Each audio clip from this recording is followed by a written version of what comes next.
Okay, it is Monday, the 14th of November, 2022. My name's Criztoz. I'm a creator of 45 Day, and this is part of my journey, and we are on episode 25. It is currently 3:30 p.m. Eastern Time. That's because my guest lives in Los Angeles. I'm really excited to have him on. He's done so much on Twitch, so much outside of Twitch, so much in terms of music. I was honored to be nominated for this show as part of the Twitch TV 2022 Awards and under the mental health stream subcategory. So, I had to get him on to talk about that and talk about everything else that's been going on. And it's going to be a really interesting conversation. But here he is, all the way from Los Angeles. We have Amani from Amani Experience. What's going on? How you doing? You all right?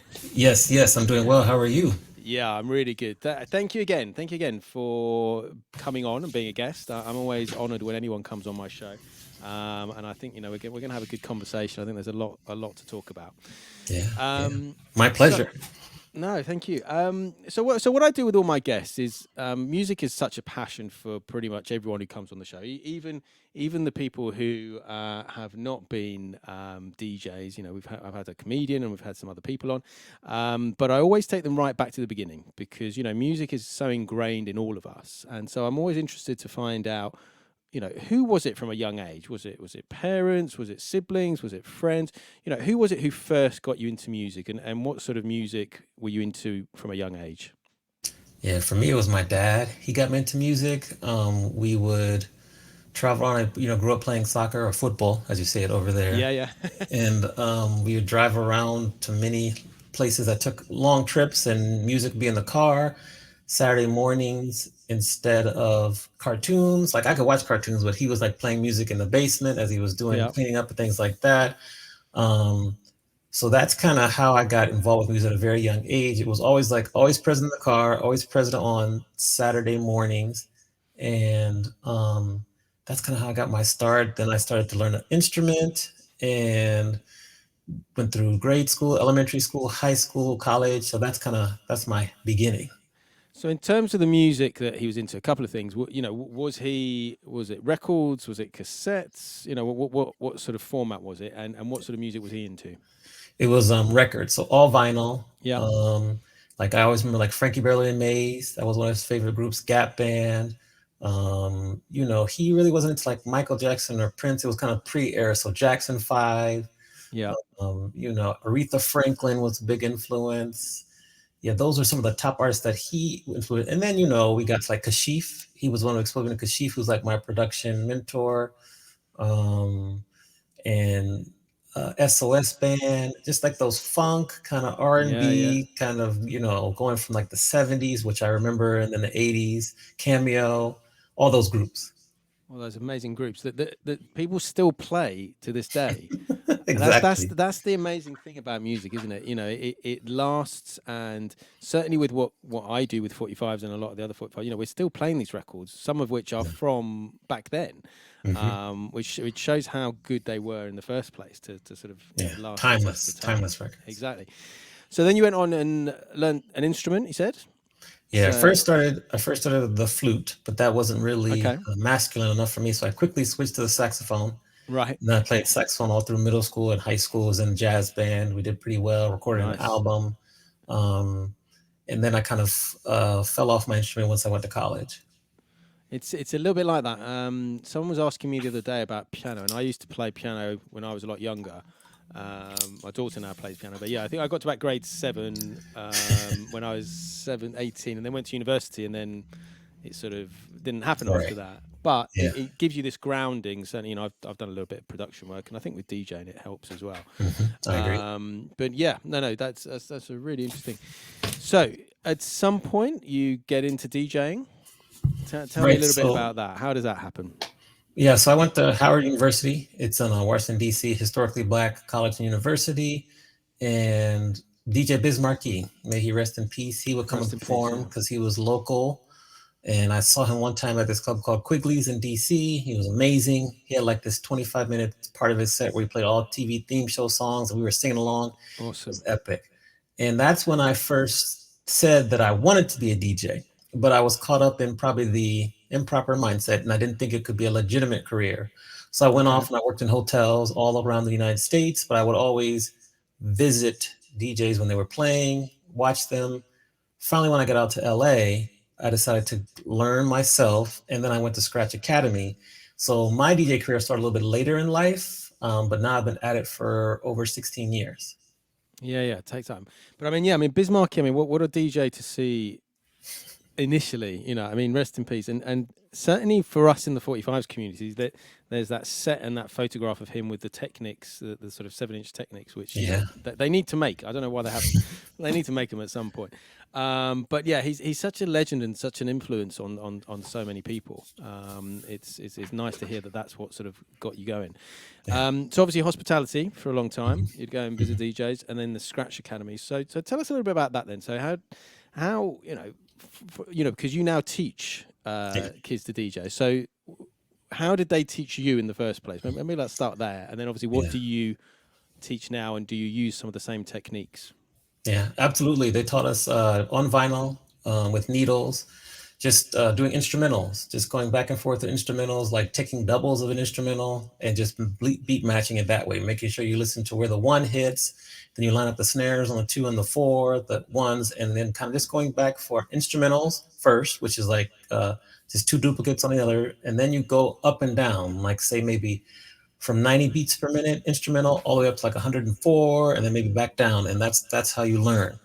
And then eventually we did from there. Then you learn to make a 4 or 5 song set where you're going through different songs and playing. And then from there you're building bigger sets, whether it be like if you're in lounge set, prime time if you're playing prime time at a club, opening if you're opening for someone, then opening or prime time with requests. So that's how they take you through the entire course. They also have like troubleshooting, which as we know is paramount. I mean, Yeah, stuff is going wrong. That's a whole yeah, chapter that they teach you scratching, and then they just have the final class where you put it all together. And you go to the school, but you have to pass the classes. And I went through, and it's 6 classes you take. It's about a year program. And the last class, you're supposed to get a 320 out of 400. So you do five different sets, and they grade you each right, week. And it's all like you're never guaranteed that just because you do well in one set, you can do well in the other because it's live, it's in person, and you could be having an off day. Your needles could be messed up. You could be poor beat matching. So the first time I went through the final class, I got a 318 out of 400, and he didn't pass me, and that right. really hurt. I was two Yeah, points yeah, away, and yeah. that really hurt. And so from there, I had to decide whether or not I wanted to continue or just maybe I just wanted to quit, take my ball, and go home. So I decided to continue, and I went back the next time, and it's not given. It was still hard. They challenged you, but I ended up getting one of the highest scores ever, and I passed. And so that was probably a pivotal moment because that really tapped into and helped me understand that my hunger was legit. Then I waited a year and went back to their music production school and graduated from that in about another year. And that's how Scratch Academy, it's introduced me to so many DJs around the world. My instructors were, pretty popular, famous, hardworking DJs. And it's one of the, a top life experience, just going through that whole program, learning, and the fundamentals they taught us still apply currently too. Yeah, it's amazing, and we'll talk about mental health a little bit later in the show. But I think there's a strong lesson to be learnt there, isn't there? You worked hard, you almost got there, and there was that. Do I give up? Do I carry Yeah, on? And I think it's definitely the right message. You try again. yeah, If it's something you want to do, definitely try again. And the fact that you came out with a amazingly high score second time round, is so important. And look where you are now. I mean, that's the thing, isn't it? If you had given up, then hmm, who knows what you'd have been doing? We certainly probably wouldn't be having this conversation. yeah. But that's fine. Just gonna say hello to Tommy T's. Tommy T's in the Hmm. house, one of our What's up, Tommy? Good to see great you. 45s DJs. Um, Great. So obviously you graduate from Scratch Academy.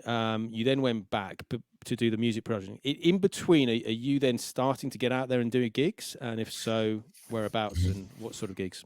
Yeah, I was so before I went there, I was doing like gigs like bars, just bars and maybe a couple clubs on off night. And then once I went to the program, I started to network with other DJs, get a bunch of like opening spots.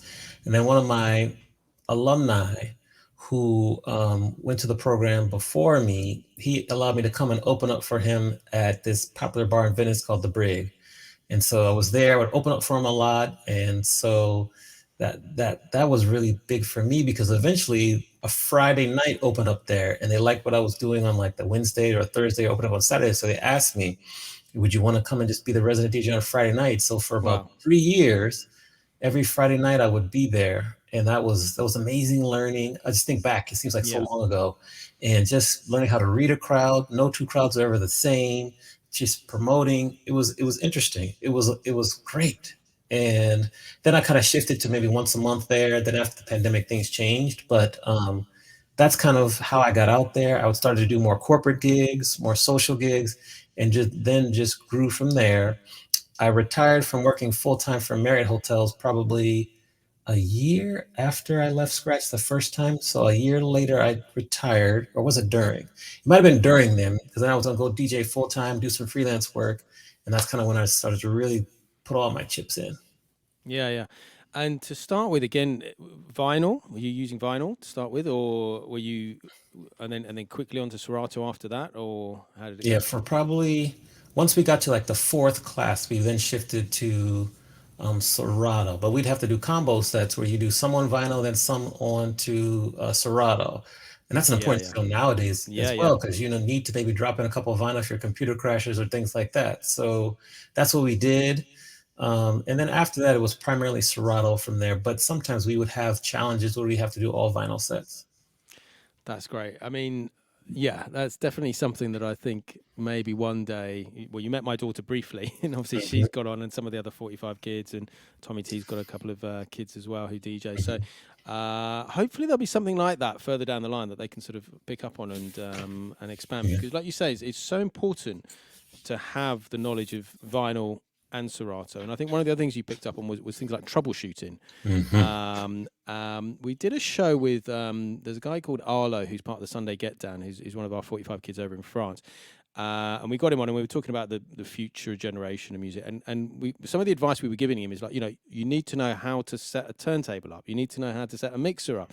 You need to know how to set up a PA because you might turn up to a club, a venue, and just not know any of yeah. this. And it's you can't just. I mean, I know DJs these days turn up just with their USB sticks and just get on with it, but if you're a vinyl DJ or using DVS or anything like that, you need to know how to do all this stuff. Yeah, So it's I so agree. important. I agree It's so 100%. important. Definitely. You touched on the pandemic then. So things took us through what sort of was going on sort of immediately before the pandemic hit, and then we'll sort of talk about that. And I might be jumping ahead, but are you on Twitch by this point, or do you get on Twitch? Oh, okay. So No. let's talk about what you were doing before the pandemic, and then we'll go from Okay. there. Before the pandemic, I was just into corporate events, some social, and then it mixed in some clubs or bars there. Going into 2020, I was set up to have probably one of my biggest years ever. I had international gigs booked in like Australia, the UK. I had a Yeah. book coming out in April. Like I was set up to like really, really do. I was also going to start graduate school. I don't know how I would have managed. I was going to start graduate school in June. And so it was just set up for like a really, really big, amazing year. I had gigs booked like I think we were shut down like middle of March, and I had like a gig that Monday or Tuesday that just didn't happen. Um, so yeah, that's what. So pre-pandemic, I was on a nice kind of upward Trajectory. Yeah. trajectory. Yeah. Thank Yeah. you, Yeah. trajectory, and it just all kind of just crashed, and that's what started. And then we get to the pandemic, and we'll never be the same. No, exactly. Um, and so I mean, we were talking about it. So how did that impact on you? Because obviously, as a gigging DJ, Mhm. the gigs just stopped. Right. I mean, obviously, you had a book coming out, and that did come out in sort of April of 2020, and that was obviously going on. But how did that affect you mentally? You've got your career's building, you're getting bigger. It's only going to carry on getting bigger, or so everyone expects. But how did that Right. affect you at that stage? I was very scared, very scared. I wasn't sure if the DJ career was going to come back like it had before. I was very worried. I was very fortunate and grateful that I had this teaching position at Cal State University Fulton, where I was actually at least teaching two classes, so I was able to keep my benefits because if you teach two classes, 6 credits, you get full benefits. So that was my Right. first issue. So I was very grateful for that. I was just scared. I didn't know about DJing, what would happen. I figured we'd get through it, but I just didn't know like how it would evolve. And so it was very scary. Then, just think about just being stuck inside, just me and my dog stuck inside. Although I live in a nice area of California, you're still pretty much inside. Yeah. Um, you have your friends and family that are secluded all over the country, because I really don't have very many. I have lots of friends here, but family not so much. And it was just really, really like Twilight Zone-ish. Like, oh my gosh, what's going on? Like, is this going to be for 2 weeks, which they originally said, or a Yeah. month? And then it just kept going on and on. And that's when in classes, the class that I teach, we cover Twitch. We cover Twitch like for 2 weeks, 2 or 3 weeks out of 16 weeks. We talk about gaming, Twitch, and how to live stream, but I'd never been on the platform. Yeah. And this pandemic kind of led me to getting on, because we all were there. Facebook would shut you down, Instagram would shut you down. Let's Yeah. try out Twitch or whatever. And that kind of brought me to the platform just Okay. through there. But that's kind of how I felt. I was just really scared, nervous, wasn't sure if my business was going to come back. And so it was just like, well, guess we'll have to wait and see. Yeah. And I mean, I think a lot of people went through that, didn't they? Because, like you say, we just didn't know how long it was going to be. And like you say, it could have been a couple of weeks, it could have been months. Gonna say hello to a couple of people. NC Alex What's up, 910, Alex? and we got Misty Christie as well. Yes, two of my Uh, amazing mods are here. Thank you all for in the being here. chat. Yeah, yeah. We'll talk about mods actually. Mods are very important, and we will sort of talk about mods later. But like you say, it was very difficult to plan, wasn't it? Because it was like, okay, so is this going to be 2 weeks? Is it going to be 4 weeks? And then it just dragged on and on and on. And then, obviously you're in the States, things were a little bit different here. We opened up a little bit here and then we shut down again. And the Hmm. States, I think you were shut down a lot longer and there was Right. a lot going on. But obviously you touch on Twitch, which is interesting because like you, I knew it as a gaming platform, but similarly, I'd never been on it. So was it simply because you talked about it and you saw that there was DJs on there, or was there a particular DJ or crew who sort of got you involved and let you know that there was DJs on there? Right. I think because I have a close friend I went to college with, Kelly Powell, and she was the one that would send me. It was DJ Mars, it was I know Yep. DJ LV, it was E Class, and they would kind of DJ all the time on Instagram, and then we just hopped from like different room to different room once they stopped, and then I know that LV was on Twitch, so then he said, "Well, come on Twitch, do that," and then I had a good friend Flossie. DJ Flossie, she was on Twitch too. She said, "Oh, you should DJ on Twitch because I love slow jams. Oh, you should do your slow jam show on Twitch." So I would do it once a week, Wednesday nights. And that's how I first started to DJ, because after, like, I would do Facebook and Instagram at the same time. Yeah. But that's who I first discovered that were kind of streaming, because for a while it was just me. I didn't really know many DJs that were doing it, but it Yeah. was like Mars, DJ Mars, and then LV, and then it was DJ E Class. Those were kind of three of them. And then from there, they got me to the platform, and that's when I kind of was able to discover more. Also, DJ Ivy, she's a good friend of mine. She's here Yeah. in LA, and I knew her pre pandemic. Like, she was on here with her boyfriend Morse Code. Yeah. So Yeah. those were kind of some of the DJs that I knew and were able to get me kind of on the platform. Yeah, yeah, no, no, big fans of Ivy and Morse Code, definitely. Yeah, Mhm. there was some of the DJ I used to watch at the very beginning. I mean, Mhm. it's strange thinking that we've certainly most of us have been doing this for 2.5 years now, and it's crazy where the time sort of goes. So what was your experience of it to start with? I mean, obviously everyone was pretty new at the beginning, and there was few viewers, and how did that sort of progress? How did you find it? Yeah, it was. I mean, in my room was mainly just me. I'd open up another computer, put it upstairs, so it was the fake computer, and then Flossie would tune in there. So it was real. It was pretty lonely, but I was playing music, so that was good. Um, and it was such a high learning curve, and Yeah, everything, like with like the platform you're using, OBS, cameras, lighting, live streaming, yeah, just everything. It was such a huge learning curve, and we were learning on the fly, which is actually good for us, because yeah, if you're learning, that keeps like your brain active, you're challenging yourself. So it's true. It was really, really good for us mentally. But at first it was very lonely. I think the first time I ever got someone who subbed to me, I didn't realize it for like 30 minutes. I remember Morse Code was the first one that rated me. That was cool. Um, it was just a lot of learning, a lot of research, which led me to begin the stream I used to do on Mondays called Twitch University. And Yeah. yeah, so that's kind of how it was at first. It's very lonely. No one's in the room, just kind of, trying to get people to come over, streaming on Facebook and Instagram, say, oh, but come to Twitch for the best experience, kind of things like that, and just trying to bring them over, keep them there, and all that.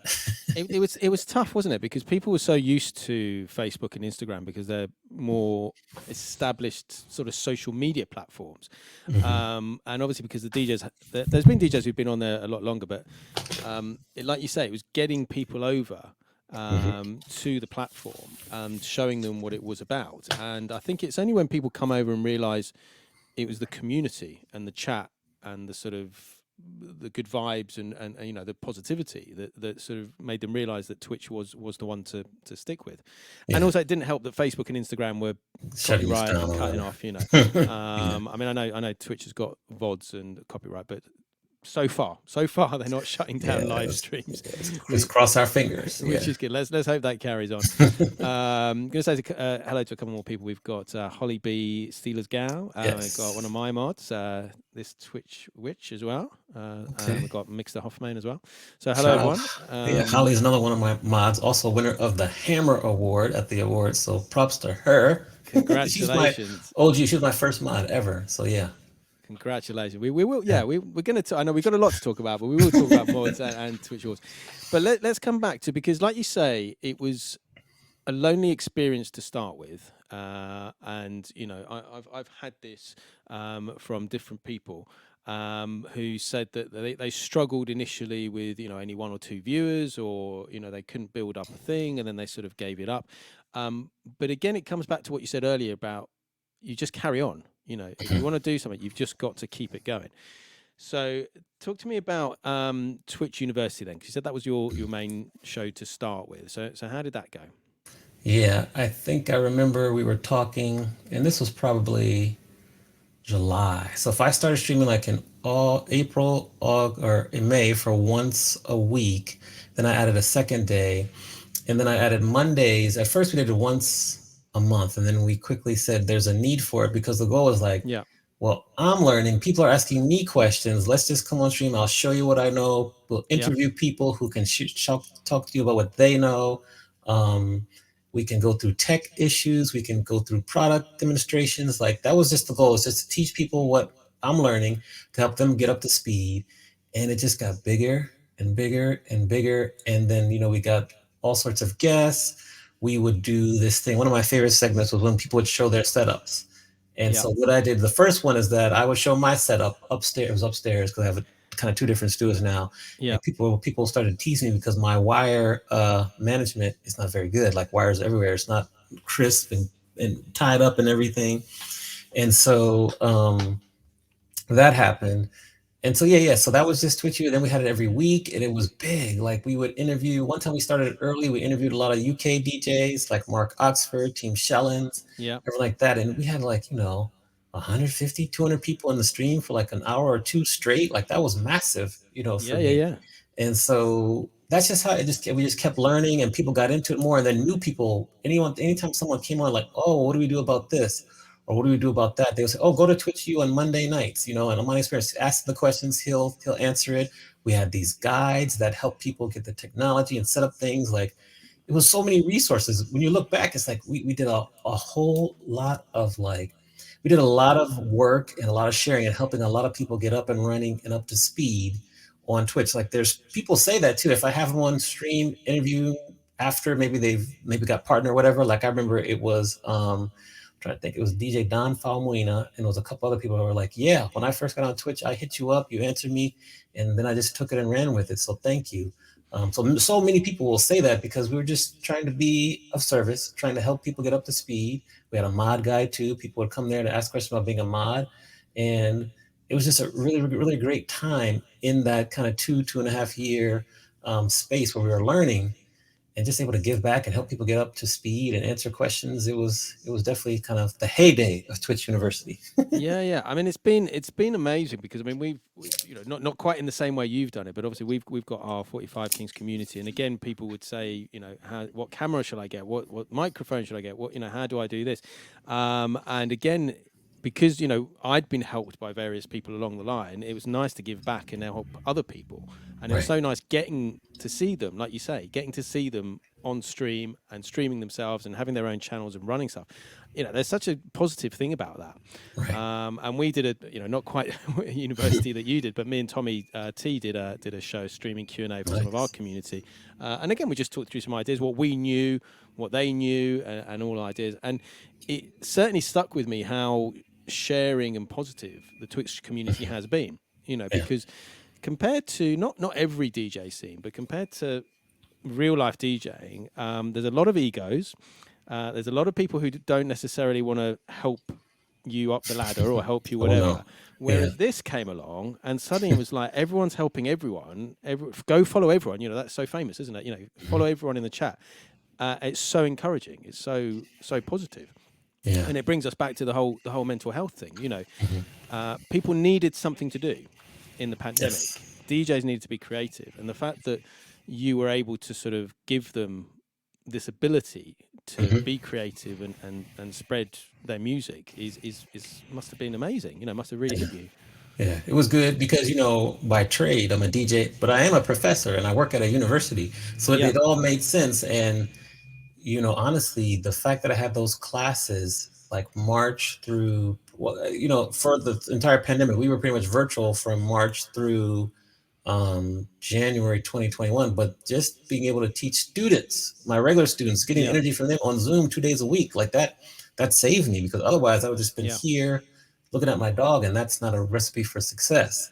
So then when you add on top of it, just being able to help people on Twitch University and see people have success and using things like, oh, at work, thank you so much, and helping. And I remember helping Spinurita with her sound one time, and she still talks about it even 2 years later. yeah. Um, it just helps to fill you up because that also distracts you from what we were going through. Well, exactly. And having that regular thing to do, like you say, the classes or having that regular stream, Hmm. certainly got through people. Like, we do Coffee and Donuts, which is a Saturday morning show for the 45 community. And having to get up every Saturday morning was like, okay, it made me think, I can't just lie in bed, I can't just Yeah, think, well, there's nothing going on. I can't go anywhere. And it certainly kept me going and yeah. kept a lot of our viewers and similarly the viewers. So obviously you've talked a lot about DJs, thanking you and for your support. Did you find the same from viewers as well? Were viewers Oh sort yeah. of positive about having somewhere to come and listen to your music and feel the vibes?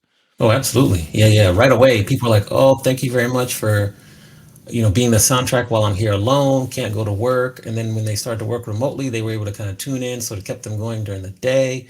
But even, at Twitch University, we were helping viewers too, because people are like, how do I do this on mobile? How do I set it up on my TV? Yeah, I don't understand why some channels maybe buffer and other channels don't. So we help viewers a lot too, just how to make it the best experience. It's, ironic that most of our viewers are on mobile, which is not yeah, really how Twitch was designed. no, So just that subbing, making sure you sub on desktop to save yourself $1 each time. Don't buy yeah, any coins, like all these little things that we kind of take for granted now. But we're very helpful because it helped people save money. It helped make their viewing experiences better. But it also helped us streamers understand what our viewers were going through too.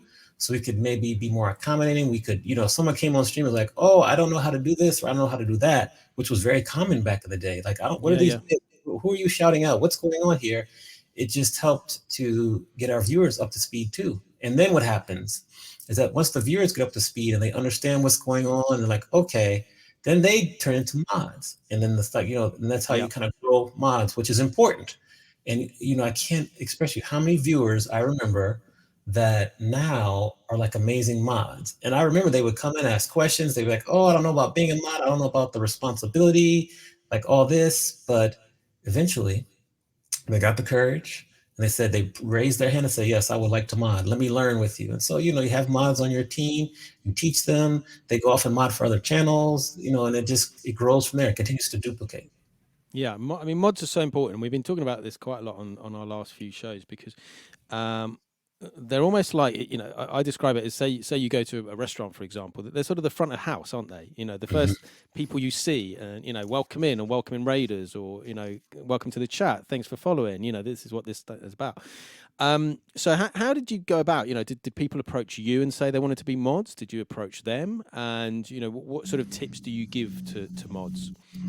So for me, like I know I asked Holly, she was the first one. I was like, because she was already modding for LV. I was like, would you like to be my mod? Because, I need help and this and that. So she was like, of course, sure. Then we'd have people that would come into the stream and be like, oh, I'm looking for a mod. Is there anyone here that might be a good mod? And then we would know people or seen people say, oh, well, ask this person. Or some people would volunteer and say, oh, I'll talk to you. I'll send you a whisper on screen. And so that's kind of how it worked from there. But, very quickly, you recognize just the value of mods. Like for me, I'm very thankful. I have like 6 great mods. I have like Alex, Holly, Misty Christie, Songbird, CC, and London Michelle. So those are my mods, and they do more than just like greet people or say hi in the chat. You remember we were going through a really big problem with like the hate raids and people Yeah, and these yeah, bots and everything. And so yeah, they would get together as mods and figure out who was a bot. They had these spreadsheets. I remember it was yeah, DJ yeah, Rich Detroit talked to us about Commander Root and things like that. So we were able to kind of help get rid of the mods. But then I'm sure we'll talk about it. But then once like you start getting more people in your chat, and then you start to see your numbers growing, and so it's like, oh, maybe I can get partner, but then your mindset might be off, or you could be struggling yourself. There's a really important human connection where mods will say, are you okay? Maybe you should not focus on that. What's going on? You seem out of it. Like, we need someone to check on us too, make sure we're okay. yeah. And I think Misty Chris, she referenced a stream earlier when we were sharing a recent loss. Yeah, yeah, yeah, yeah, So for this one, I remember like what I shared is that in October of 2019, so we were like 4 months off from the pandemic, I lost my mom. And so once that happens, and then it carries over until the pandemic where you're not allowed the proper grieving process. yeah, You're not allowed, like I was doing things remotely, managing the estate, like setting up a tombstone and things like that, and like there's stuff you have to do with like lawyers, and to have to do that all virtually is a weight. And so I was carrying that yeah, weight as I started to stream too. That's what she's referring to. But yeah, mods are good for like being, sometimes they have a little bit of parental role, a brother sister role, and then they also do the technical things in the chat too. So it's many different facets of what they are responsible for and choose to do. And I would not be where I am today without any of their help, because like they help boost you and pick you up when you're down. They tell you the truth when you don't want to hear it, and it's just it's needed, and I'm very grateful. I'm very sorry to hear about your mum. Thank you. It was a very difficult time, wasn't it? Because people were losing parents, and they couldn't, like you say, the proper grieving process. Hmm. Certainly here in the UK, people weren't able to go to funerals and things like that, and it's a difficult time anyway. But Hmm. it's been very important, and we've talked about grief on this show in the past with some of our guests, and it's amazing that Twitch allows people to have this safe space where they feel able to be able to share Hmm. all of this stuff, and to help other people, and I think that's been another important facet of Twitch. Yes, it's the music, yes, it's the chat, yes, it's the jokes and stuff, but it's the fact that we're able to talk about these things openly, and people can share what they've been going through. um, and so how have you found that then? Have you found that viewers reacted to that and got something from the sharing and the openness? Yeah, yeah, definitely. People were more inspired to share themselves. They felt a little bit more open. They saw that we were being vulnerable, so it kind of lowers the barriers. Of course, everyone doesn't share everything, but we can start talking about things that have happened that we've experienced. We tell stories. A lot of times you tell Yeah, stories that kind of helps to make it more real, just things like that. So people would share, they'd come, they'd ask questions, give resources. So it was definitely therapeutic on more ways than just yeah, the music when people would come into the chat too. What's up, Songbird? Good to see definitely. And therapeutic for yourself as well. you. Hmm. Because that's the other thing that like you say, you've touched on it, and it's very important because we are presenting, we come across as being okay. Right. It's almost it's a little bit of a performance, but not, because I think Twitch the realness does sort of come through, but it's also very therapeutic for us sometimes just to literally, right, okay, I want to stream, I want to put some music on, I want to hang out with my community, and people come in and straight away they sort of bring you up. It's Yeah, great when you start playing music and then friends drop into the chat and start talking. That's a good thing for viewers and also the streamers, I think. I agree. Yeah, for me, particularly when I play any like my slow jam sets, whatever, that's therapy for me. If I'm singing along, Yeah, thinking, playing songs, sharing stories, like I love that. And I've been able to get adjusted to, even if there's maybe 20, 25 people listening and there's not like 200 or whatever, I'm still good because I'm playing the music for me and for the guests in the stream, and that helps. That helps out tremendously. So I agree. yeah. And for that period of time, that hour or 2 hours or 3 hours, Mhm. whatever it is, you're just focused and everything else almost disappears. For a couple of hours, which is great. So how did things progress from there? Obviously, Twitch University. Mhm. Tell me about some of the other shows you then sort of moved into to dealing with Yeah. and putting on. So I think soon, so if we're thinking like, okay, so Twitch University was really big, like kind of July, August, September 2020, and then kind of just rolled that way for a long time. Then I started to do kind of fun game shows. The first one, there's two of the first ones. The first one was Survivor, which was so cool. And we'd pick like six artists. I think one of the first ones we had was like Whitney Houston, Mariah Carey, Luther Vandross, Mary J. Blige, Sade, and someone else. And we play all their songs from them. Yeah. And every 10 or 15 minutes, we had to vote someone off the island.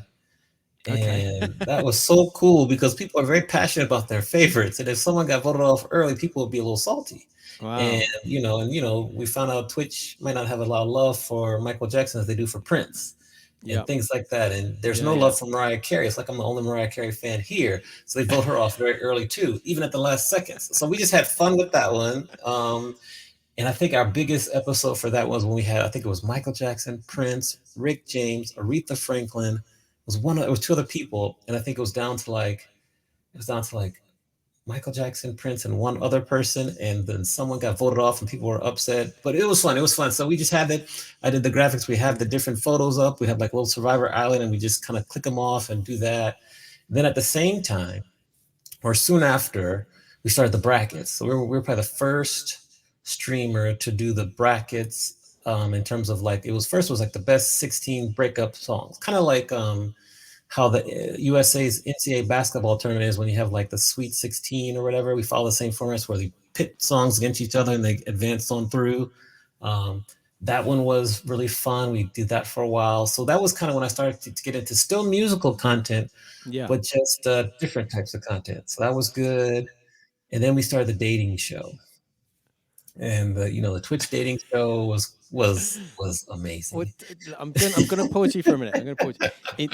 It's amazing that Twitch has come about and has allowed all these different formats and all these different types of shows to be Yes. to be happening.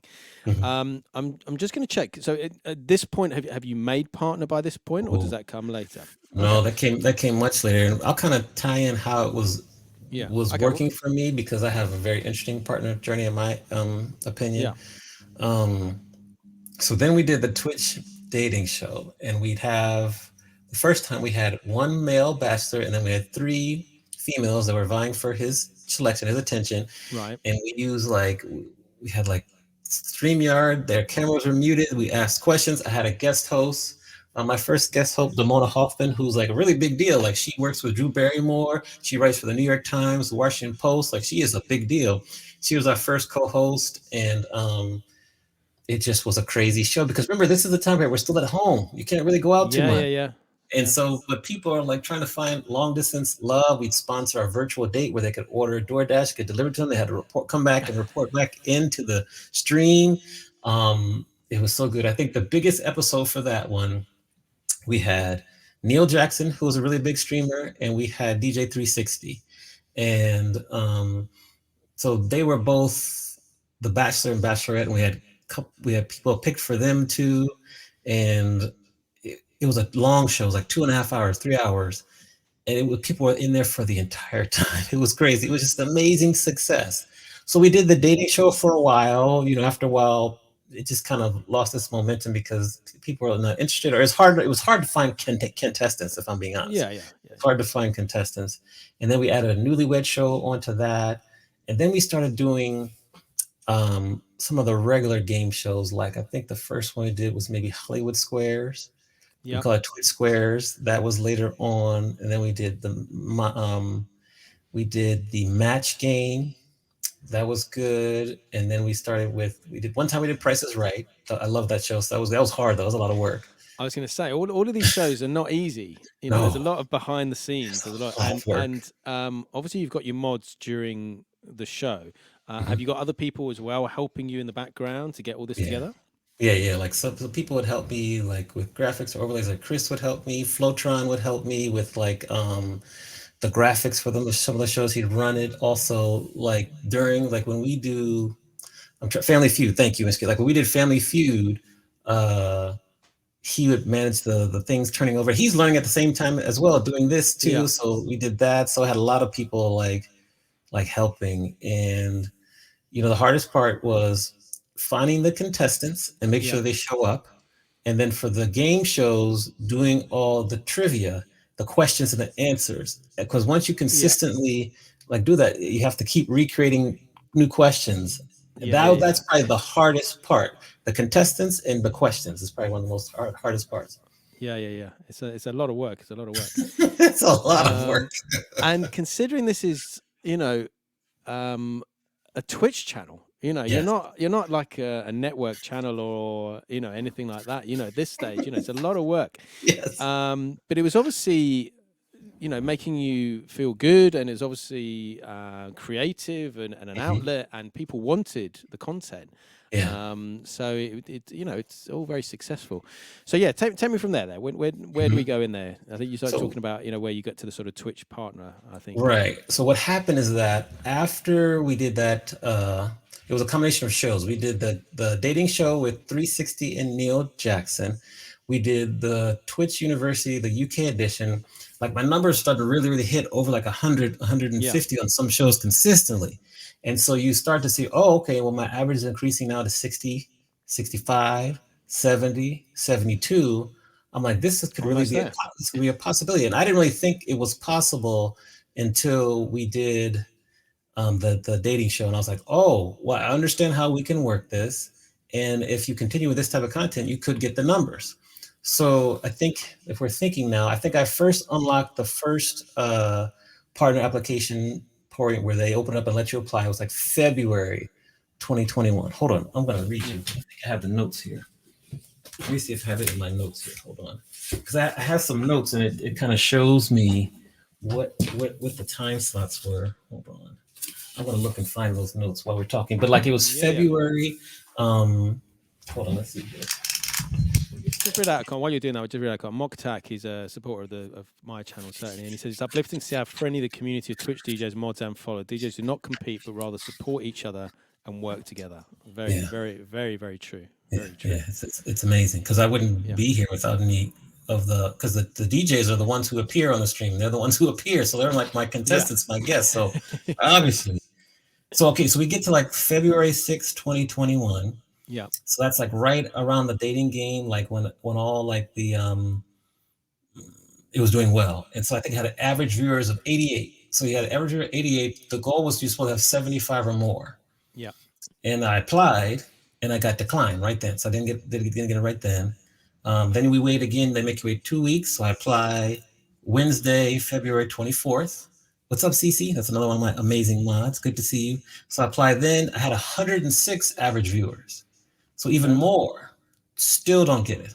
So I'm like, Uh, wow, this Um, is like very let, frustrating. let me pause you there. Let me pause you there. So, obviously, people who are not streamers don't know. There's certain thing you have to stream for a certain number of hours. Average viewers are 75, and etc. etc. Now, once you get the open up to application, from what I understand from speaking to other people, there's a whole application form you have to complete. Is that right? Yeah, and an essay. You have And to write an essay, so to speak.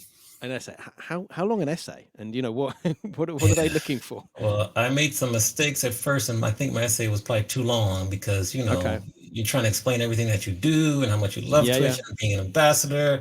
Didn't work. So my first essay was probably a good page and a half. It should have been a quarter of that. Just explain Okay. really quickly what you are.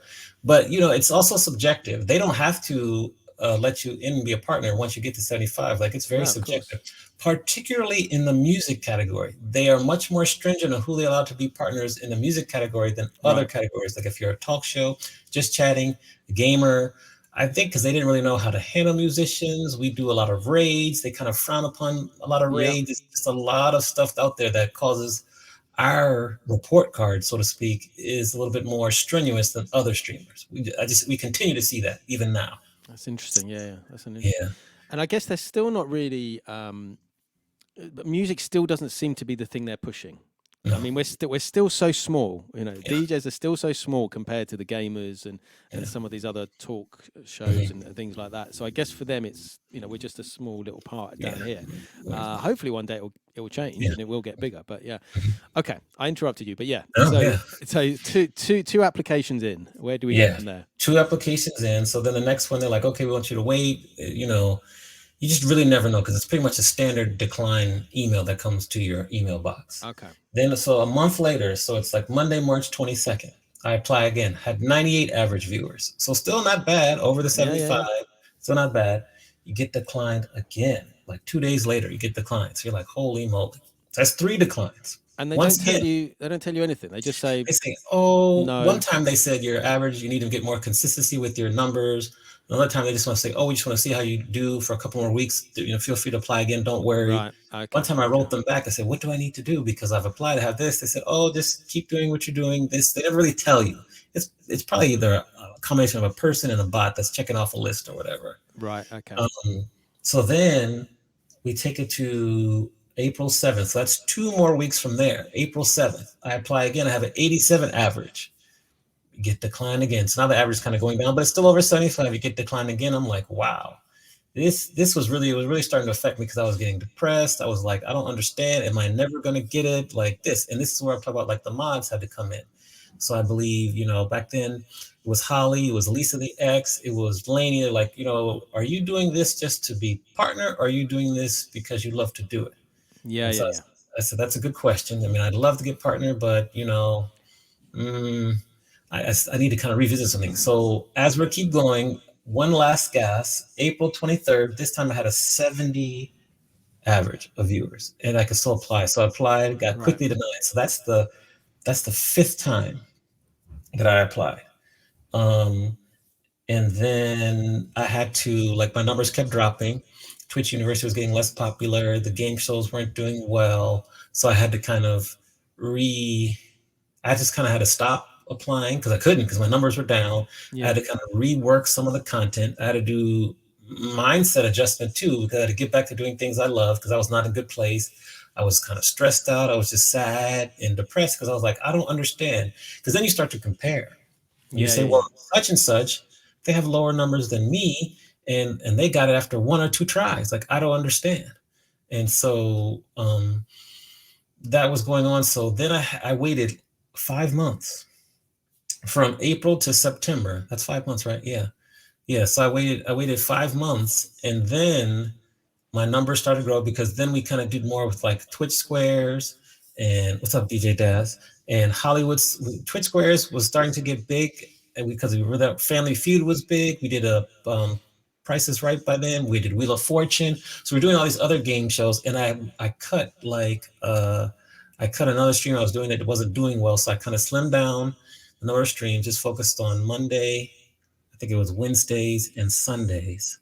And then my average crept up. So then I applied again on September 15th, 2021. This is my sixth time applying. Yeah. I said, if I don't get it this time, I think that might be a wrap. And then it took them 2 weeks. But then I remember I was on a conference call with someone. It was a Friday, I think. It was like October 1st. It was a Friday. I was on a conference call, and I saw the email come through, and I saw that I had gotten it, but I was on a call, so I had to pause and celebrate for like another 35 minutes. And then, Torture. but Torture. then I got it, and I was Amazing. so happy because that's like a 8 month journey. Yeah. And there's a lot of questioning, and like I said, like the mods are like, are you okay? Like, are you doing this for the right reason? So I'm thankful I had them that allowed me to refocus from that April to September time slot, time frame. And yeah, like I got it. I was so happy, and it's just good that you put your mind to something, and it worked out. Like it took a long time. I would did not expect to have to apply 6 times, maybe two, three at the most, but 6 times. So I tell that story for myself, but also to encourage people not to give up. And Yeah. then the funniest thing is that my students. So it's the funniest thing is I had this one student. Her name was Shiny, and she took my classes in the spring semester when I was applying all the time. She was in my, we'll call it the BUAD 360 class, Entertainment Money and Measure. So she was in that class. She knows about Twitch. She streams, whatever. So she knew it. They knew about it. And I was telling her, I applied, I declined. They're like, don't worry, don't worry. And then, so our class ends in May. So I didn't see her until she took another one of my classes. So then she took my project management class. And I said, okay, Shiny, because in the beginning of the semester was August. She's like, well, did you get part yet? I said, no, I didn't get it. I'm waiting. So then in September, we're in class. And I was like, okay, Shani, I'm going to apply again. We'll see what happens. And then when I applied and got it, I did that Tuesday of class. I said, oh, I got to show you all something. I had a virtual class with like 35 students in there, which is a big class. So I pull up Twitch and I say, Shani, what's that next to my name? And she saw the purple check mark, and they were so happy and proud for me because they Amazing. could see it. They could see what I was going through. Also, Yeah, as yeah. said, like my mods do too. Like it was very stressful. And now the kids that I teach now, like they're 20 to 25, 26, they know about Twitch, and they understand. They're like, whoa, you're a Twitch partner? Like that's a big deal to them. And so that's it's good for the resume. I even talked about it with like the dean of our university, just about how gaming is big. The gamers go to Twitch. Like Twitch is another way to add live streaming to the content that we do, but also when we're teaching, we have to teach live streaming because that's the future. Yeah. And so even the dean kind of pays attention. So it's helped me out for the resume a little bit too. But that's my Twitch journey. It was very long. It was a test for me, but I didn't give up. So that's credit to the resilience I had and the people around me. And it's just a crazy story. Now that I'm retelling, I'm just like, wow, that was a lot. Mentally a lot. But again, it's coming back to what you said earlier about the Scratch Academy. It's a good lesson for anyone. You keep going. If you want something, keep going, keep pushing. As much as they knock you down or whatever. And that must have been hard because, again, like with the Scratch Academy, you could have thought after the second or third, you know what, I Yeah. can't. I'm not doing this anymore. I'm just gonna go off and stream as and when I can be bothered, and Yeah. I'm not going to chase this anymore. But it shows also that it was worth chasing Hmm. for, and it was worth the hard work and achieving it, because obviously it's paying off and having an impact. And you can talk to us about it now, and Yeah. people, not everyone's going to be a Twitch partner, but it gives you that sort of thing to just keep going. Yeah. Absolutely. Definitely keep going. Never give Um, up. I was gonna say something else. Hold on, what was I gonna say? Just what was I gonna say? I'll think of it and I'll share it. Yeah, of course. Um, and so, you've explained a couple of the reasons. As far as Twitch itself, then being a partner, what has that changed? Has that made you more? I know for some DJs, it makes it more of a sort of destination, so that people will raid in, thinking they might get something back or whatever. There's various different Yeah. reasons for that. But how's it impacted your Twitch channel being a partner now? Uh, I wouldn't say like first of all, like once you get Twitch partner, many times your numbers will drop right after, just because Yeah, people have been so committed to helping you that once you get it, they celebrate, then they move on to the next person. yeah, yeah, There's a few streamers when their numbers continue to grow that happens. I was one of the ones that dropped, but I was so excited just to get more emotes. I love my emotes, whether it be the musicians that are there, the sayings. I was just happy about the emotes. yeah, It does give you a certain level of cachet within to the Twitch community. Like people, if you're in the chat, they see the purple check mark, they kind of maybe give you extra attention. yeah, I'm not sure I get more raids from it, but it's good for like networking. And I always share people the journey because I had people hit me up afterwards. Like everyone knew that I was applying many times because people were always asking. So I share with them the journey, what I learned from it. But it's good. I think it's important. Like you set out to do a goal, you accomplish the goal, and in this platform, the purple check mark is like your reward for accomplishing the goal. yeah, You get more emotes. They're taking away all the extra perks in terms of more sub splits and getting more revenue. So really financially, especially for the music category, you don't really get too many more perks. Now for the big gamers, they used to get big perks, but if you've seen the Twitch news, like they're cutting off those exclusive contracts, coming next yeah, year also. So the value is there more for like cachet, networking, resume building. So it's nice, and you get the emotes, which I was most thrilled with. I was ready to get all my emotes in there, and so that's what makes me the happiest. Well, the emotes is interesting, isn't it? Because if people don't know what Twitch is, they come in and they start watching a chat, especially when there's a big large numbers, and they see all these Right. emotes. It doesn't make any sense, does it? But the emotes are almost not quite advertising, but it's almost a bit of your presence in, say, someone Yeah. else's chat. So someone's on Hmm. my channel and they drop one of your emotes. It's like, okay, that's Right. an Amani emote, and it's very clever. Um, and like you say, it is a game. Obviously Twitch was gamers, so it is levels, right? You're going to do this level, and then you're going to do that level, and then you're going to, Right. and then keep lifting. So it's a very clever way. Yeah. Um, but interestingly, you talk about live streaming, and it is certainly the future. It's what everyone is doing. I mean, my daughter, for example, at school at the moment, they're learning how to do podcasts, and I was Yes. like, okay, have you told them that she does streams? She comes Yeah. on. They do the 45 Kids streams. We've done a little talk show, and I think it's giving them that confidence and also that knowledge of what this is, because this isn't going away. No. This isn't going away anytime. We got thrown into it, certainly the DJs, because of the pandemic, and a lot of people thought once the pandemic, not that the pandemic's over, but once things calmed down a bit, that people would go back to real life. And yeah, numbers up and down and they drop, but people are still here. People still Yeah. watch Twitch. It's their Hmm. go-to for a lot of people. So where do you see the future? How do you see live streaming progressing, and what do you think the future is for Twitch? Let's do the first bit first. What do you think the future is for live streaming? I think like live streaming is here to stay. I think it's an easy way for brands to have direct contact with their fans, their consumers. I think it's a way to let people see a less curated part of your Yeah, business where you can be, live streaming, there are going to be issues that come up, mistakes, you yeah, might say the wrong things. It's not pre-recorded. Some of them are pre-recorded, but most of it's not pre-recorded. I think it offers a real view, just how your daughter's class has them doing projects. Like in my class, my 470 class, their final project is to live stream on a platform. It can be YouTube, it can be TikTok, it can be Twitch.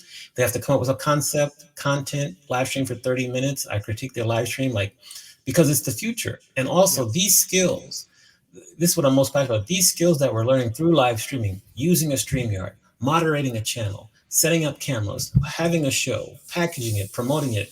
Like, these are the skills I tell my students all the time that will set you apart from who you're competing with. It's like at Cal State yeah, Fulton, one of the reasons why I love teaching there is that the majority of our students are first generation college students. And they're having to compete in this world nowadays with people who went to like USC or UCLA, which is like more exclusive schools. A lot of trust fund babies are there going to school. Kind of, they have connections already built in. Where my students, we have to kind of hustle, and we have to, like, really fight to get noticed. And I'm trying to give them all these different skill sets that will help them stand out amongst all these people that are applying for jobs. So that's why I think that yeah, live streaming, the future of live streaming, it's here to stay. You see news people doing it all the time. You see celebrities, actors, chefs. Like, it is a way for you to connect authentically, as long as you're being yourself, with people who could be interested in your product. And it allows you to, I think, if you ever read that article by Kevin Kelly, A Thousand True Fans, like, if you, it'll quickly allow you to get to your 1,000 true fans or 100 true fans, I forget it, quicker, because it's just the connection. Like, you're talking to someone, yeah, you can relate. And then, like you say, once you get to be like a partner on a platform, because you can be a partner platform on like YouTube, it just allows you more confirmation, more legitimacy.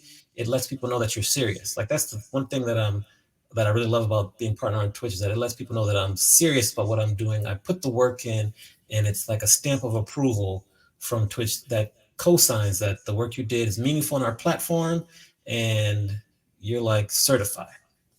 yeah, yeah. Very true. Um, and it's interesting because obviously video is king these days. It used to Hmm. be photos, video is king, and obviously, like you say, TikTok, although TikTok's like 10 seconds or whatever it is. This is very different.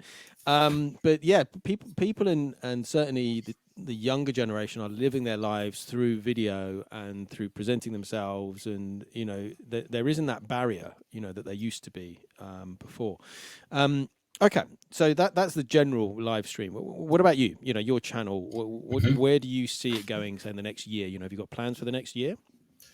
Yes. So I think for my channel, like I kind of replaced Twitch University with This Week in Music Business. I'm very, very passionate about the music business in terms of teaching people just things they need to know if as they enter into the music industry, because I'm pro artist. And so Yeah. we'll have interviews there with record executives, people working in the music industry. We'll discuss news, things going on, because I think that there's a gap, the knowledge gap between artists and between the labels. And my goal is to help close that gap through sharing information, news, and interviews.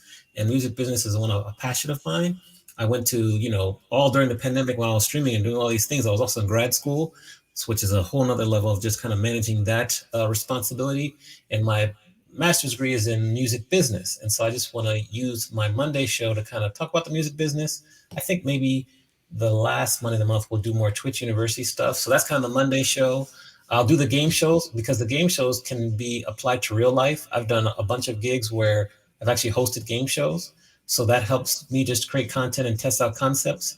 And then I Amazing. have my couple DJ streams like Shellins and Chill on Sunday nights where it's like I'm part of a raid train and I play the slow jams and that's what people love. And then Friday nights I do the Quiet Storm.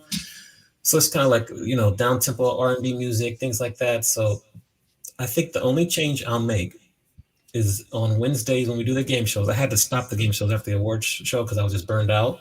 But I'm going to introduce probably a couple new game shows and just add that to the rotation, probably starting up in December or January, because I think that game shows are still a way for us to bring the community together, meet new Yeah. streamers, allow people to kind of get outside of what they normally do when they're DJing. And it allows me to test concepts and to give people, potential clients, an opportunity to watch me live if they want to see how I do it live or whatever. So those are kind of the plans for the next year on the channel. And just kind of maintain, be consistent. Like I said before, like once I made partner, like some of the shows kind of fell off. I can still get, big numbers on certain shows, but I'm more focused on the content, Yeah. having the music be therapeutic for me, and just staying consistent. And it obviously must be easier. You're not chasing the numbers. You're not trying to Mhm. impress Twitch. You're not trying Yeah. to impress the bots Yeah. and all the rest of it. It must make everything a lot more Yes. a lot more straightforward. Yes. Talking about the music business, we'll come back to the Twitch TV awards because I definitely Mhm. want to talk about those. Obviously, you talked about your book already that came out in 2020, and that was about one night behind the turntables and can spin your company success. So tell us a little bit about that book, and then Mhm. obviously you told me that you've got a second book coming out very Yes. soon. So that book, it takes you through the time slots of a DJ set. Hold on, let me grab it right here. So this is kind of what it looks like right here. DJ's Mean Business, Uh, and every 15 minutes it relates what we go through as a DJ to growing a business. For example, 10 p.m. to 10:15 p.m. Like we're first in the club or the bar, just kind of yeah. trying to feel the room out, keep the people there if they want to stay, kind of set the mood. In business, you're always trying to identify your ideal client, who your avatar is. So same concept. Then we get to like 11 o'clock at night. I'm gonna skip through some chapters. Um, and troubleshooting, which you talked about before, but it happens Yeah. all the time. Streaming, particularly, there's a lot of troubleshooting in Yeah. streaming, even more so than DJing. Yeah. So, how are you? What do you need? What can you do to fix it on the fly? Like you can't stop the music. You got to keep the crowd there. Everything. Same thing in business. Maybe you started off and you thought that maybe one part of your business would be the most profitable, where actually it's the second part. How do you shift without stopping the business to address that need? You keep going. It's like midnight. It's prime time on the club. You keep the dance floor packed, people singing along, cycling through. Same concept in business. You're growing sales like year over year, month over month. How do you just keep that going, and just make sure that you're growing sales? We get to like late at night when I'm in the club, like 1:30. We're about to close off. Last call like quarter of two. I like to use nostalgia, play some slow jams in the club, let people finish what they came to do at the club, get the numbers, whatever they want. Same thing in business. Many businesses use nostalgia to recreate themselves or to attract a new market. Some of my favorites are like Adidas, Stan Smith Yeah. shoes, Yeah. Super Nintendo with their ode to the past, and then Old Spice. Those are three brands that really do a good job using nostalgia. Once the night is over, it's feedback. So for me, when I would leave the bar or the club, I used to drive for Uber. So I turn on the Uber meter and I pick people up from the same bar or club that I was in. I'd be like, so what'd Wow. you think of the DJ? How do you like the music? And they tell me and do that. And right before I drop them off, I'd be like, by the way, I was a DJ tonight. So thanks for your feedback. Come back again. Same thing in business. You try to get feedback from your Yeah. clients, Yeah. what's Yeah. working, what's not working. So that's a quick summary of kind of what the journey of the book takes you through. That sounds interesting. So, have you got any stories about people who didn't like your Yeah, music yeah, in the yeah. Uber? So, This one guy, he was like, "Man, I wish the DJ would have played more music to get the women on the dance floor because it was brilliant. hard." And I was like, well, "What do you mean? What would you have played?" And so we talked through it. He gave me some examples. I said, "Look, Yeah. I was a DJ tonight. Come back in a couple weeks. Let me see if it works, and let me know what you think." And sure enough, they were right. They said, "Play these certain songs," and people Wow. got on the dance floor. They were singing along. I said, "Okay." And I think I saw him like a month later, and I was like, "Yeah, good feedback, appreciate it." He said, "Oh no, thank you for asking." So it was very rare. Most people loved it, but there were sometimes people like, "No, I wish the DJ would have played this or played that." So, well, feedback is a gift. And but also it's taking that on, taking that feedback on board, because you could have been someone who says, "Oh, I know what I'm doing. I'm not going to Yeah, listen to you," yeah, but you listened to him, you took on board what he said, you tried it out, and it worked, yeah, and it's you've got to listen to the positives and the negatives. yeah, It's so important, and sometimes people focus just on the negatives and yeah. dismiss them out of that, but they need to think about what's behind those messages. Exactly. Um, Thank you. right. This which. Thank you. And your second book then. So what's the second Oh book about? yes. So the second book, I just had a meeting with the writing coach on Friday. It talks to you about why there are no longer any Black R&B groups on the Billboard chart since about 2004. So the Okay. working title right now is like "Have You Seen Her?" It's a play off of a current artist, her, but really it's a play off of this old song. I forget who sang. I think it's the Shy Lights sang that song. Have you seen her? Yeah, yeah, yeah. And you look at the Billboard charts now, and first of all, there's no like Black R&B groups out anymore. But if you look at the history of music in the U.S., really the world will say, um, going back to the '50s with James Brown, but then you get to like the '60s, like the Isley Brothers. You go on to the '70s, you have like Cameo, Atlantic Star, you have Jackson Five. Then we kind of hit the '80s where you have like New Edition that came to prominence. You have, I'm trying to think of the groups on my list, like New Edition. You have Roger and Zapp. You have the Gap Band, Earth, Wind and Fire, back to the '70s, '80s, and you see these are like legendary groups. You go Yeah. to the '90s, you have like SWV, TLC, you have Boys to Men, you have Drew Hill, 112. I'm going through the list in my mind here. All these epic and amazing Black R&B groups that were always on the Billboard Hot 100 charts. I'm not talking about the Billboard R&B charts or the urban charts. I'm talking about the Hot 100, where they would be Yeah. competing against like a Britney Spears for the top charts, a Lady Gaga. Like these are the groups that used to dominate the charts. Then you get to like 2000s, Destiny's Child, maybe 112, maybe Outkast because it crossed over and had Yeah. a R&B album, but that's kind of pushing it. Yeah. After Destiny's Child kind of broke up and went their separate ways, nothing. And it's been like 18 years. So you say, why did this happen? First of all, you look at the history. So each part, I think I have 7 parts of the book. Part one will be the 1950s, part two will be the 60s. So each part will be a decade. Not only will I share with you the number of people how many people got number one hits, but I'll kind of share with you a little bit about their journey. And so you go through each part and you say, okay, what's the history? Then how are they at the top of the charts? Then what happened? Why is that no longer the case? And then finally, we'll say, what do we think the future will bring? And so that's kind of the book here. It was my thesis in grad school, and I'm got a little more time now, so I'm probably going to be able to start to write it out. I'm so excited about it because I love Yeah. R&B music. That's what I grew up on, and I just think that maybe nowadays people want to say the easy thing like it's dying or it's not dying because everything that you're sampling comes from R&B music, and Yeah. then you look at K-pop. And I want you to look at the latest BTS video. Not the latest one, but look at some of the BTS videos when they're having their videos. And what do they look like? They have just copied, I'm going to be politically correct, they have just copied what New Edition would do in terms of the dance moves, Right. touring, like everything. So they're still, I'll say, stealing from what the successful groups back in the day would do and just applying it to these terms. So we need to give these groups their flowers and recognize their contribution to the music industry in the world. This is my little attempt, my big attempt to do this. It's really interesting. Really interesting. Yeah. and like you say, very exciting. Mhm. To be able to see that something is happening and something is changing. Um, yeah, no, I look forward to that. I look forward to that. Me Definitely, too. Let's get it right definitely. now. Yeah, definitely. I said to you earlier, I spotted the Dilla time book, and I said to you earlier, Yeah. I'm not a very, I don't read a huge amount because I'm too busy DJing Yeah. and all the rest of it. But that is definitely something I'd pick up. Let's move on to the Twitch TV Awards then. Okay. So, we'd sort of connected a little bit before, but the main connection this year was I was very honoured to be, Mhm. nominated in Best Mental Health Stream, and be part of the Yeah. awards. It was brilliant. So tell me a little bit about their history. I think this is the second year, wasn't it? You did Yes. last year, and then this is the second year. So how did it first come about? And Yeah. then for anyone who doesn't know, what are they about, and Mhm. how has it progressed to this year? Yeah, so I got to give a shout out to Nerd Chris. She was one who shared the idea with me. You should do an award show and recognize all the streamers on Twitch. So we took that Yeah, idea and ran with it. Last year we had 28 categories like best R&B streamer, best hip hop streamer, mental health streamer of the year. It was just really done, and the categories were picked to recognize all the hard work that all of us are doing here on Twitch.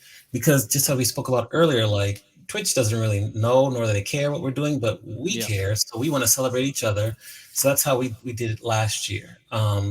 And so last year we did the show. It was an amazing show. People were so excited. We gave all the awards out, and I think we had like at the most we had like 838 people in the stream, which is massive numbers for me. Like nowhere near I've done hmm anything like that before. But when she shared the idea with me at first, I didn't see it. I couldn't see myself doing it, which feeds into mindset, like just okay, limited, not the growth mindset, which I should have. I do have. I need to continue that.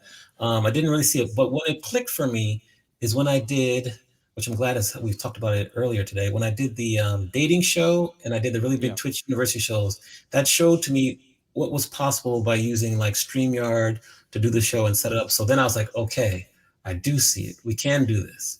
So we did the show last year was great. We had Melissa Majors, who was a co-host, and it just went over so well. People were amazed and so thrilled, and people were like, "Okay, I might be a little bit upset that I didn't get an award last year, but I'm going to try my best to get something this year." yeah, And this year, we do it again. We add some new categories. We have record nominations, so many nominations. It's just amazing, just the amount of. That's how we discovered you and your stream because we looked at yeah, the nominations. Many people suggested you in your stream, so we calculated all the numbers, and then we have our nominees. So we did that nomination show. We this year we got sponsors, so we were able to get sponsors, so we're able to do more in terms of all the award winners will now get T-shirts as well as their award, which is really cool. We were able to add some special graphics, and then we did the final show. I think the main thing for the final show is we added videos. So props to Chris for collecting all the videos of all the yeah, nominees. That was a yeah, lot of work. It was a hell of a lot of work. And then we also had some cameo appearances, like by Dougie Fresh and by Samantha yeah, Fox. We had special performances by DJ Scene, One Voice, and yeah, so that was the show. I mean, this year it was even better. So it's hard to duplicate six, but it was an amazing yeah, success. It was an amazing show, and like it was long. It was too long. So first we have to cut the time because like 4.5 hours. That's too long. And but people were excited. People stayed in the room. We had I think over 1,139 people there, which is wow, massive. That's just yeah, crazy. I was trying to get first page for the Twitch, but they didn't put us on the front page. But we still had a great show anyways. We had some learnings, definitely some learnings of what we could have done better. Yes, special performance by D-Man, who kind of helped to announce the show as well as present the R&B award. Thank you, Mr. Christie. Um, it was just great. It was amazing. It was on tap. And I had some people watching it that are from like media. Like some people have won Oscars that watched it. Some people wow, have won Grammys, Emmys, and they watched that show. They're like, that is a legit show that you could take and package to different companies, network, different yeah, brands, networks. Like that is a legit show, which made me feel wonderful because you never know if you're in it. Definitely next year, I'm just gonna get Flo trying to help me with the videos because that was probably the hardest part is controlling the stream deck and putting the videos up. But 98% of the people didn't really even see the issues.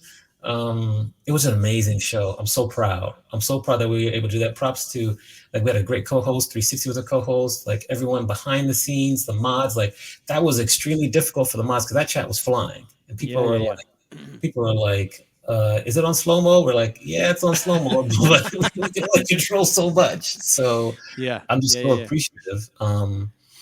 And but it was tough. That show burned me out. That was really, really tough. And but now I think it's been about 5 weeks now, 6 weeks, and I'm just hella proud and just it was just really well done. I'm so proud. Start preparing for the next one already. No, I need to rest. I need to rest, which is why. You need a break.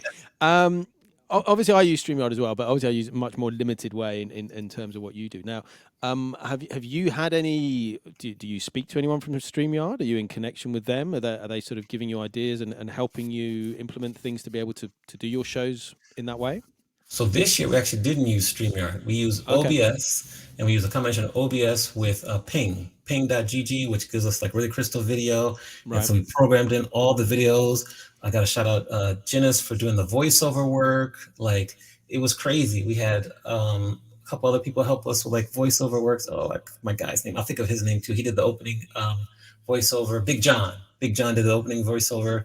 And so we programmed it all in OBS, and we had to, like, my stream deck, I don't have it here with me, but like it was programmed with different slots and Yep. everything. So it was crazy. But it was ping, OBS. We use a little OBS or video ninja for guests who are wanting to call on and accept their speech Right. via the phone, via their phones, because ping didn't Okay. use work mobile.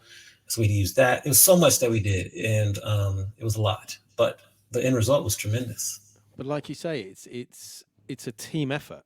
Hmm. You know, all these people coming together to put together a show, like you say, that could be on. You know, if you think how many Yeah. people are involved in putting on a normal TV show, Right. you know, there's camera people, there's sound people, there's lighting people, there's makeup people, there's you know, so many people, and the fact that you Yeah. can do this on Twitch is pretty amazing.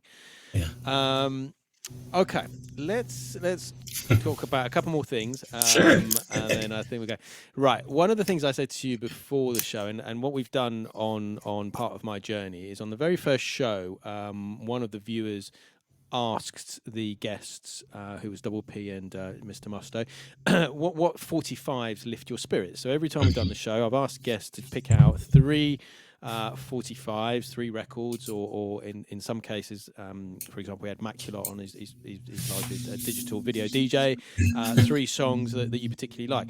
It's been a quite successful thing, because it's then led on to another thing I do, which is an uplifting mix, and I get DJs to do 45 minutes of 45s that are uplifting. But you haven't got them physically with Yeah. you, but you've got three Yes. records that are uplifting for you and lift your spirits. So what three records have you chosen, and why? So first one be Rick James, Cold Blooded. Really, this is my first 45 I ever owned. Classic, yeah. My dad let me, some reason, let me get this 45 from Waxy Maxi. And the A side's Cold Blooded, the B side is just instrumental.